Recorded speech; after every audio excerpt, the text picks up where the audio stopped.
It is a tricky situation for Australia. Of course, Michael Clarke has been named, but his participation in the Brisbane Test is subject to fitness. And Rod Marsh, the team doctor, a lot of people have said that it'll depend on how he pulls up at the end of the Cricket Australia 11 versus Indians game that starts later this week on Friday, and then decide whether he's going to be able to play or not.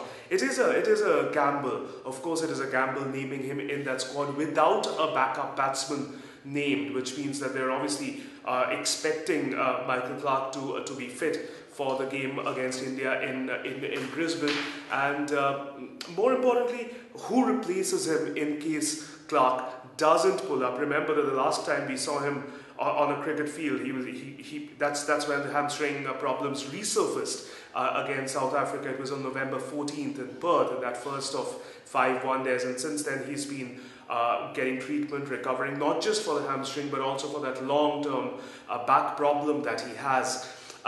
He's going to play that 2-day game and then hopefully be good enough to get a slot in at number 4 and lead Australia in Brisbane. No subs name, no standby players name. You'd probably think that Phil Hughes or even maybe Glenn Maxwell, who was in the squad in the UAE when Australia played Pakistan but has been left out. Those would probably be the options, unless of course the selectors are looking elsewhere altogether.